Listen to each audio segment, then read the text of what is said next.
Welcome to Sneha TV. Endowments deputy commissioner Shanti గురించి గత వారం క్రితం చాలా హాట్గా నడిచింది. తాజాగా ఆమె గురించిన ఇంకా వివరాలు డీప్గా మనకి తెలిసాయి. ఆ విషయాలేంటి, ఆమె గతం ఏంటి అనేది తెలుసుకునే ప్రయత్నం చేద్దాం. విజయ్ గారు, శాంతి ఎవరైతే ఉన్నారో మనం ఆల్రెడీ దాని గురించి చాలాసార్లు మాట్లాడి ఉన్నాం. నాకు తెలిసి 2-3 సార్లు మాట్లాడి ఉంటాం డీటెయిల్గా. ఆ టైంలో బాగా వైరల్ అయినటువంటి న్యూస్ మనం అది. సో దానికి సంబంధించిన తాజా అప్డేట్స్ ఏవో మీ దగ్గర ఉన్నాయని తెలిసింది. అసలు ఏమిటి, ఆ గతం ఏంటి, ఆమె చదువుకునే రోజుల నుంచి కూడా మీ దగ్గర ఇన్ఫర్మేషన్ ఉందని తెలిసింది. అసలు ఏంటండి ఆ గురించి? ఫస్ట్ ఆఫ్ ఆల్ ఆమె కోర్టు నుంచి ఒక పర్మిషన్ తెచ్చుకుంది. నా వ్యక్తిగత జీవితం గురించి సామాజిక మాధ్యమాలలో మాట్లాడుతున్నారండి, దయచేసి మాట్లాడనివ్వకండి అని ఆమె కోర్టు నుంచి ఒక అర్జీ పెట్టుకుంది. అఫ్ కోర్స్ ఆమె పర్సనల్ విషయాలు అంటే ఆమె భర్త, ఆమె పిల్లల గురించి మనం మాట్లాడట్లా. కానీ గతంలో ఆమె చేసినటువంటి అన్యాయాలు, అక్రమాల గురించి మాట్లాడుకునే హక్కు మనకుంది. రెండోది, ఆమె భర్త, పిల్లల గురించి మాట్లాడే హక్కు మనకు లేదు, పర్సనల్ అది. ఆమె వృత్తిరీత్యా ఎండోమెంట్ డిపార్ట్మెంట్లో చేసిన అక్రమాల గురించి మాట్లాడుకునే బాధ్యత కూడా మనకుంది. ఇప్పుడు ఆమె పెళ్ళైన తర్వాత నుంచి ఆమె పర్సనల్ రిలేషన్, ఆమె భర్త, ఆమె పిల్లలు, ఆమె 3వ బిడ్డ తండ్రి మనకు అనవసరం. సో కోర్టు ధిక్కరణ అవుతుంది కాబట్టి నేను కూడా వాటి గురించి మాట్లాడట్లేదు, మనకు కూడా అనవసరం టెలికాస్ట్ చేయడానికి. ఇప్పుడు ఏంటంటే మన దగ్గరకు వచ్చినటువంటి కొంతమంది బాధితుల గురించి మనం మాట్లాడుకుంటున్నాం. తప్పులేదు. ఇప్పుడు కొన్ని లక్షల్లో మన ఇద్దరు మాట్లాడినవి చూశారు చాలా మంది స్పందిస్తున్నారు. దాంట్లో పర్సనల్ కూడా కొంతమంది మిమ్మల్ని నన్ను కాంటాక్ట్ చేశారు. ఎగ్జాక్ట్, దాంట్లో భాగంగా మనం ఆల్రెడీ మాట్లాడాం. ఇంకా రీసెంట్గా నిన్న ఈరోజు మిమ్మల్ని కొంతమంది కాంటాక్ట్ చేశారు కదా, అసలు ఆ డీటెయిల్స్ చెప్పండి. సో ఇప్పుడు విషయం ఏంటంటే 2010 నుంచి 2015, 2010 నుంచి 2015 వరకు Padala Ramireddy in law college అమీర్పేట్లో ఉంది. లా కాలేజ్ చాలా ఫేమస్ లా కాలేజ్ అంటే అక్కడ ఎల్లారెడ్డి కూడా. సో ఆ కాలేజ్లో చదివినటువంటి బ్యాచ్ నాకు కంప్లైంట్స్ చేసినటువంటి దాఖలాలు కనీసం ఒక 6 నుంచి 7 మంది వాళ్ళ బాధలు చెప్పుకున్నారు. అండ్ ప్రైవేట్గా కూడా 2-3 మనుషులు వచ్చి చెప్పుకున్నారు. మనకు వచ్చిన మెసేజ్లు, లెటర్లు, ఆ ఫోన్ల ద్వారానే ఆ అథెంటిక్ ఇన్ఫర్మేషన్ మనం ఇస్తున్నాం. ఇక్కడ శాంతి గురించి మనం మాట్లాడుకోవాల్సిన అవసరం లేదు. బాధితులు ఒక అమ్మాయి ద్వారా మోసపోయిన వాళ్ళ గురించి మనం మాట్లాడుకుంటున్నాం. సంతోష్ అనే ఒక ఆయన పడాల రామిరెడ్డి లా కాలేజ్లో ఈవిడ్ని పరిచయం చేసుకున్నాడు. ఈవిడ్తో కలిసి ఉందాం, ఎందుకు హాస్టల్లో ఉంటావు, నువ్వు చక్కగా నాతో ఉండొచ్చు కదా. ఓహో, అప్పుడే లివింగ్ రిలేషన్. ఓకే. అండ్ చిన్నిళ్ళు అని అందరూ మామూలుగా టీవీలలో అంటారు, కానీ నిజంగా చిన్నిళ్ళే. అంటే ఉండడానికి 2 BHKలు పెట్టుకుంటారు పెళ్ళయ్యాక, ఇలాంటి వాటికి 1 BHKలు పెట్టుకుంటారు. అలా చూస్తే చిన్నిళ్ళే. మన ఏది గాజుల రామారం ఏరియా అండి, జగద్గిరి గుట్ట నుంచి లోపలికి ఉషాముల్లపూడి హాస్పిటల్ దరిదాపుల్లో 6,000కి రెంట్ అని ఆవిడ చెప్పింది అప్పట్లో వాళ్ళ స్నేహితులకి. కానీ ఆ రెంట్ ఎంత మనకు తెలియదు. ఇప్పుడే 6,000-7,000 ఉంటుంది, అప్పట్లో ఇంకా తక్కువేనేమో మేబీ. అది 2015 టైం ఉండొచ్చులే, 6,000 తప్పే ఉంది. సింగిల్ BHK, దాంట్లో మంచి రిచ్ టీవీ, అప్పట్లోనే మంచి టీవీ అది. ఇప్పుడంటే ఆండ్రాయిడ్ వచ్చే కొత్తలు అనమాట. ఆండ్రాయిడ్ టీవీలు అంటే వావ్ అంటారు చూడు, ఎల్ఈడిలో అడ్వాన్స్డ్ వెర్షన్లు వచ్చే టైం. మంచి రిచ్ బీరువా, అంటే బీరువా, డబల్ డోర్ ఫ్రిడ్జ్ అండ్ అద్భుతమైన బెడ్, దాంట్లో హోటల్ రేంజ్కి ఏమాత్రం తగ్గనటువంటి స్ప్రింగ్ మ్యాట్రిసెస్. ఇలా అంటే ఒక సాధారణ ఒక మనిషికి, 2 మనుషులకి కొంపలో కావాల్సిన వస్తువులన్నీ ఉన్నాయి దాంట్లో. ఓవెన్తో సహా, వాషింగ్ మిషన్తో సహా. బట్టలు ఆరేసుకోవడానికి కూడా బాల్కనీలో ఇనుపది, అది మనం చేయించుకుంటాం, ఇట్లా లాగితే కిందికి వస్తుంది, మళ్ళీ పైకి వెళ్తుంది. అవి కొంచెం కాస్ట్లీ అని అపార్ట్మెంట్లలో ఉండే వాళ్ళే చేయించుకునే వాళ్ళ తక్కువ స్పేస్లో. అట్లాంటిది అదొకటి. అండ్ ఆ ఏసీ కూడా అప్పుడు 2 ton ఏసీ, ఆ రూమ్కి అవసరం లేదు బేసికల్లీ. ఆ సింగిల్ బెడ్రూమ్ మహా అయితే 14/8 ఉంటుందేమో, సింపుల్గా చెప్పాలి అంటే జైల్లో మన కేజ్రీవాల్ సెల్ అంతా ఉంటుంది ఇంచు. సో అట్లాంటి దానికి 2 ton ఏసీ, అసలు 1 ton is more than enough. 2 ton AC and ఇంకా ఇంకా కొంచెం లగ్జరిటీస్. ఓకే, అంటే ఆ సంతోష్ అనే అతను చేసిన కంఫర్ట్స్. అతను డిపార్ట్మెంట్లో సివిల్ దాంట్లో పనిచేసే ఆయన. ఈవిడ కోసం బాగా ఖర్చు పెట్టి అందులో ఏదో ఉద్ధరించాడు. ఈమె ఇంతకుముందు యాక్చువల్గా హాస్టల్లో ఉండే టైంలో ఈమె స్టాక్ సరిపోయేది కాదు యాక్చువల్గా హాస్టల్లో. వాళ్ళు ఏం చేస్తారు, ఒక మంచం ఇస్తారు, ఓ ర్యాక్. ఈమెకు బోల్డ్ అన్ని పెట్టుకోవడానికి ఉండేది కాదు, డబ్బాల్లో దాచి పెట్టేది, ఇరుక్కుగా ఉండేది ఈమెకి. సో ఆ సంతోష్ పరిచయం అయిన తర్వాత వాడితో సింగిల్ బెడ్రూమ్ షిఫ్ట్ అయింది. కానీ ఇప్పుడు అక్కడికి వచ్చాక అసలు అవసరాలు తీరట్లా. ఇక్కడ హాస్టల్లో ఉన్నప్పుడు ఈమె 10 మంది సంతోషుల దగ్గరికి వెళ్ళేది, 10 రకాల బహుమతులు తెచ్చుకునేది. ఇప్పుడు ఒకటే సంతోష్, ఒకటే బహుమతి. సో ఈ ఇబ్బంది నుంచి బయటపడడానికి అరే ఏంటి సామాన్లు పెట్టుకోవడానికి బాగానే ఉంది, నాకు కావాల్సినవన్నీ ఉన్నాయి, మేకప్కి మేకప్ సామాన్లు, జ్యువెలరీ అన్నీ ఉన్నాయి, కానీ ఒకటే సంతోష, నా సంతోషం వేరు, ఈ సంతోషం ఇక్కడ వరకే ఉన్నాడు, అట్లా కాదు అని చెప్పేసి ఈయన లేని టైంలో ఇంకా 10 మందితో రిలేషన్ పెట్టుకోవడం వల్ల ఆ విషయం ఈయనకి తెలియడం వల్ల ఇద్దరికి చెడింది. చెడే టైంలో ఈయనకు మదన్ మోహన్ అప్పుడు పరిచయం. అప్పుడు ఈ సివిలోడి కంటే మదన్ మోహన్ కొంచెం ఎక్కువ, ప్రొఫెసరు, కొంచెం స్థాయి వ్యక్తి. సో అప్పుడు ఆ మదన్తో సడన్గా పెళ్లి చేసుకుంది. నేను ట్విన్స్ని కన్నాను అని ఫ్రెండ్స్ అందరికీ చెప్పుకుంది. వీళ్ళందరూ ఆశ్చర్యం, ఏంటి మేము సడన్గా ఇట్లా అవుతుంది, ఈ అర్థం కావట్లే వీళ్ళెవరికి కూడా. అండ్ కాలేజ్ డేస్లోనే ఈమె తెలుసు ఈమె విషయాలన్నీ.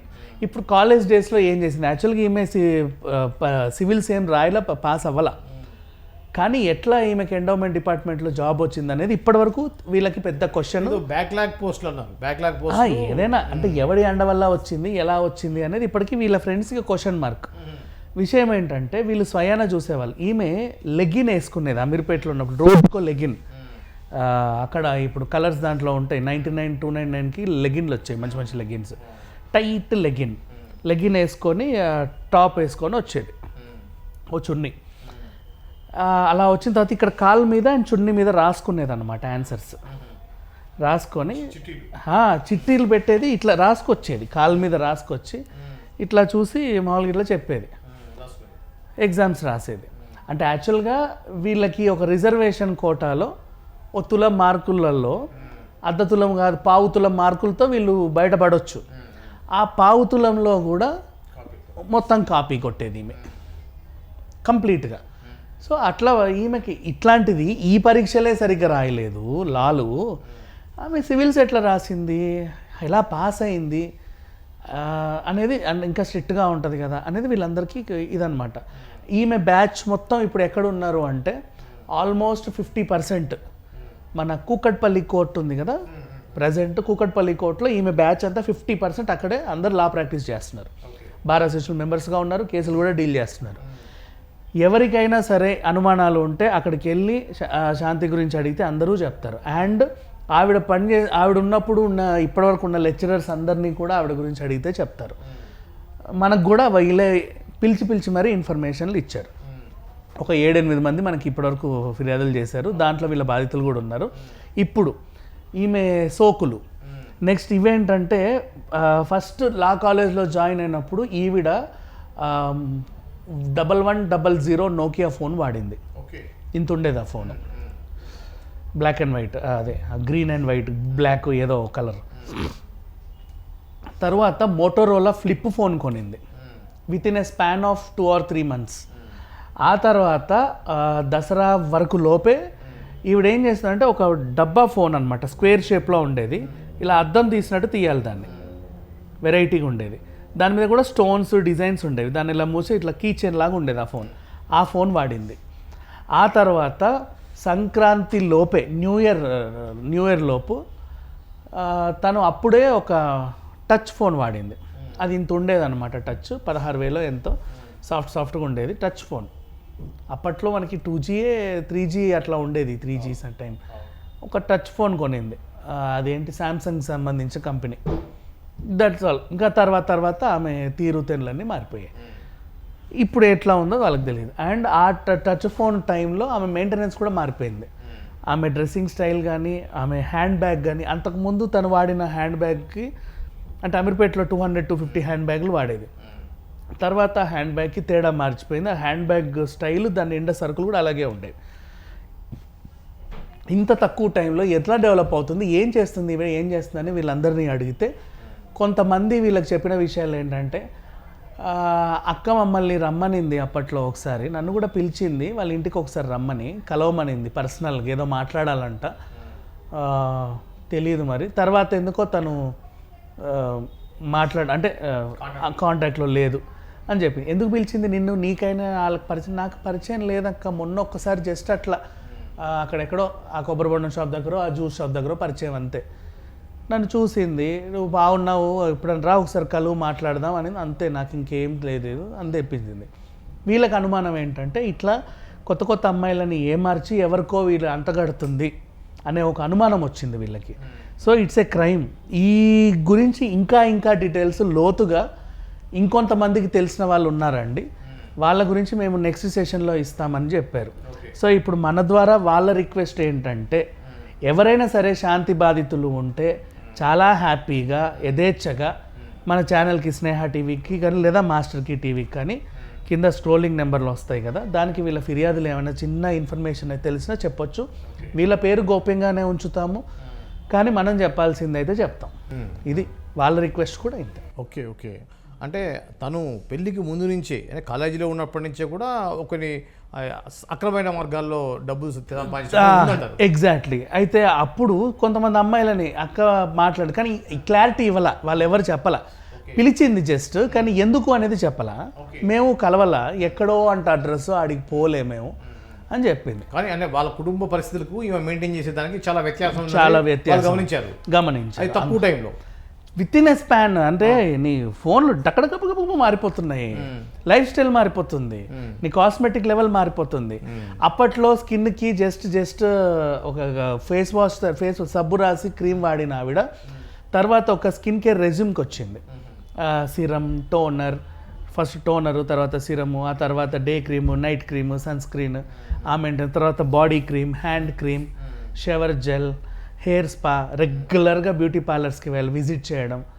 రెగ్యులర్ బ్యూటీ పార్లర్స్ విజిట్ అంటే సిట్టింగ్కి ఎంత కాదన్నా 1500 to 2000 మామూలుగా తీసుకుంటారు.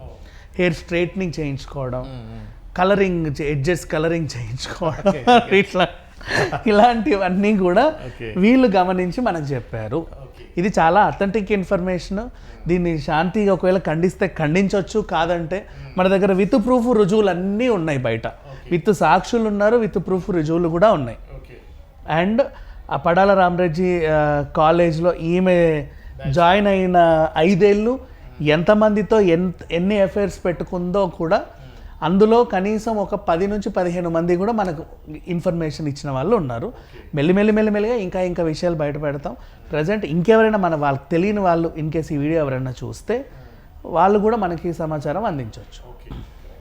ఇది అండి ఏదైతే శాంతి ఉందో తనకు సంబంధించినటువంటి గతం.